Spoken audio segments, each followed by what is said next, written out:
Sir ನಮಸ್ತೆ. Sir ನಮಸ್ತೆ. Again Prem ಅವರ ಗರಡಿ ಮೂಲಕ ಇನ್ನೊಂದು ಸಿನಿಮಾ ಬರ್ತಾ ಇದೆ. ಯಾಕಂದ್ರೆ ಏಕಲವ್ಯದಲ್ಲಿ ಅದ್ಭುತವಾದ ಪಾತ್ರ ಮಾಡಿದ್ರಿ.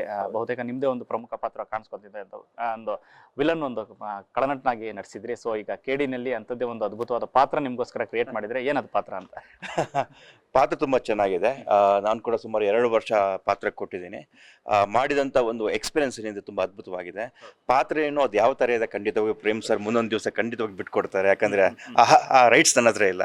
ಯಾಕಂದರೆ ಅವ್ರು ಪ್ರತಿಯೊಂದು ಚಿಕ್ಕ ಚಿಕ್ಕ ವಿಷಯನೂ ದೊಡ್ಡ ಮಟ್ಟದಲ್ಲಿ ಜನರಿಗೆ ರೀಚ್ ಆಗೋಕ್ಕೆ ತುಂಬ ಪ್ರಯತ್ನ ಪಡ್ತಾರೆ. ಸೊ ಹಾಗಾಗಿ ಅವರ ಒಂದು ಪ್ರಯತ್ನಕ್ಕೆ ನಾನು ಅಡ್ಡಿಪಡಿಸಲ್ಲ. ಬಟ್ ತುಂಬ ಚೆನ್ನಾಗಿದೆ. ಅದಕ್ಕಿಂತ ಜಾಸ್ತಿಯಾಗಿ ಎಕ್ಸ್ಪೀರಿಯನ್ಸ್ ತುಂಬ ಅದ್ಭುತವಾಗಿತ್ತು. ಯಾಕಂದರೆ ಸಂಜಯ್ ದತ್ ಆಗಿರ್ಬೋದು, ಶಿಲ್ಪಾ ಶೆಟ್ಟಿ ಅವರಾಗಿರ್ಬೋದು, ರಮೇಶ್ ಅರವಿಂದ್ ಅವರಾಗಿರ್ಬೋದು, ರವಿ ಸರ್ ಆಗಿರ್ಬೋದು, ರವಿಚಂದ್ರನ್ ಸರ್ ಆಗಿರ್ಬೋದು, ಹಿಂಗೆ ದೊಡ್ಡ ದೊಡ್ಡ ಆರ್ಟಿಸ್ಟ್ ಇದ್ದರು.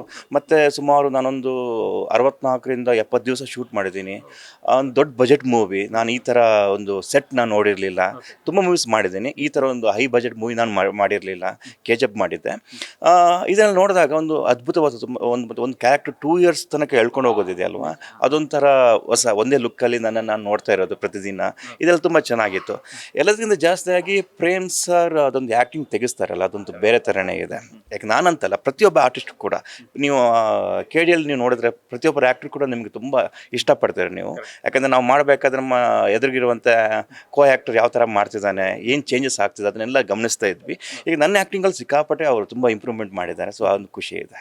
ಸರ್ ಕಥೆಯ ವಿಚಾರದಲ್ಲಿ ಯಾವ ರೀತಿಯ ಕಾಡುವಂತಿಕೆ ಸಿನಿಮಾದಲ್ಲಿ ಇದೆ ಅಂತ? ಯಾಕಂದರೆ ಇದೇ ಮೊದಲ ಬಾರಿಗೆ ಪ್ರೇಮ್ಸ್ ಅವರು ಒಂದು ಪೀರಿಯಡಿಕ್ ಕಂಟೆಂಟನ್ನು ಇಟ್ಕೊಂಡು ಸಿನಿಮಾ ಮಾಡ್ತಿರೋದು. ಯಾಕಂದರೆ ಜೋಗಿಯದಲ್ಲೇ ಒಂದು ಸಾಂಗ್ ಮೂಲಕ ತೋರಿಸಿದ್ರು, ಅಂದರೆ ಪೀರಿಯಡಿಕ್ ಒಂದು ಟಚ್ಚನ್ನು ಕೊಟ್ಟಿದ್ರು ಸಾಂಗ್ ಮೂಲಕ. ಔಟ್ ಆ್ಯಂಡ್ ಔಟ್ ಕಥೆನೇ ಇದ್ರ ಮೇಲೆ ಇರೋದ್ರಿಂದ ಯಾವ ರೀತಿ ಇರುತ್ತೆ ಅಂತ? ಸರ್ ಪ್ರೇಮ್ ಸರ್ ಅಂದರೆ ಅದೊಂದು ಎಮೋಷ್ನಲ್, ಓಕೆನಾ. ನೀವು ಎಕ್ಸ್ಕ್ಯೂಸ್ ಮಿ ಆಗಿರ್ಬೋದು, ಕರಿಯ, ಜೋಗಿ, ಮನೆ ಏಕಲವ್ಯ, ಯಾವುದು ಒಂದೊಂದು ವಿಷಯನ ಎತ್ಕೊಂಡ್ಬಿಡ್ತಾರೆ.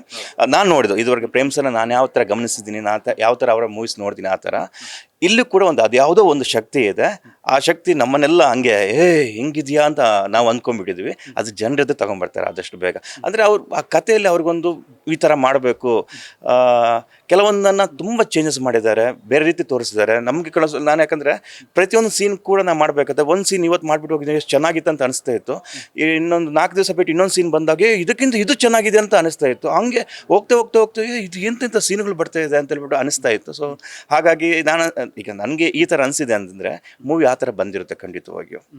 ಆ ಥರ ಹಳೆಯ ಬೆಂಗಳೂರನ್ನ ಮತ್ತೆ ರಿಕ್ರಿಯೇಟ್ ಮಾಡೋದು ಎಂಥ ದೊಡ್ಡ ಚಾಲೆಂಜ್. ಯಾಕೆಂದರೆ ನಾವು ಒಂದ್ಸರಿ ಸೆಟ್ ಬಂದಿದ್ದೆ, ಅಲ್ಲಿ ನೋಡಿದ್ರೆ ಟೌನ್ ಹಾಲ್ ಇದು ಏನಿದೆ ನಿಜಕ್ಕೂ 80s ಟೈಮಲ್ಲಿ ಏನೋ ಬೆಂಗಳೂರು ನೋಡ್ತಾ ಇದೀವಿ ಅನ್ನೋ ಮಟ್ಟಿಗೆ ಅದು ಪಕ್ಕಾ ಪರಿಪೂರ್ಣವಾಗಿ ಕಾಣಿಸ್ತಾ ಇತ್ತು ಅದನ್ನು. ಈಗ ನಾವೆಲ್ಲ 87 ಬೋರ್ನ್ ಆದವರು, ಉಡುಪಿಯಲ್ಲಿ ಬೋರ್ನ್ ಆದವರು. ಆ ಟೈಮಲ್ಲಿ ಬ್ಯಾಂಗ್ಳೂರು ಹೆಂಗಿತ್ತು ಅಂತ ನಮ್ಗೆ ಗೊತ್ತಿರಲಿಲ್ಲ.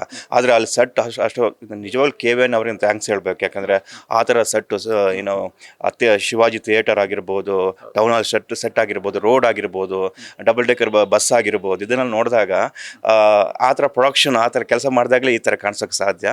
ಸೊ ಅದ್ಭುತವಾಗಿತ್ತು ಅಂತ ಹೇಳಿದಲ್ಲ. ಆ ಥರ ಅಂಬಾಸಿಡರ್ ಕಾರ್ಗಳಿರ್ಬೋದು, ಜೂನಿಯರ್ಸ್ ಅವ್ರ ಕಾಸ್ಟ್ಯೂಮಿಂದ ಹಿಡಿದ್ಬಿಟ್ಟು ಅವ್ರ ಲುಕ್ ಇರ್ಬೋದು, ಆ ವಿಗ್ಗಳಿರ್ಬೋದು, ಇದೆಲ್ಲ ಸಾಕಷ್ಟು ಇತ್ತು. ಹೇಳಿದಲ್ಲ, ಒಂದು ಲೈಟಿಂಗ್ ನೋಡ್ತಿದ್ದಂಗೆ ಎಲ್ಲ ಕಡೆ ಲೈಟ್ ಅಂತ ಅನಿಸ್ತಾ ಇತ್ತು.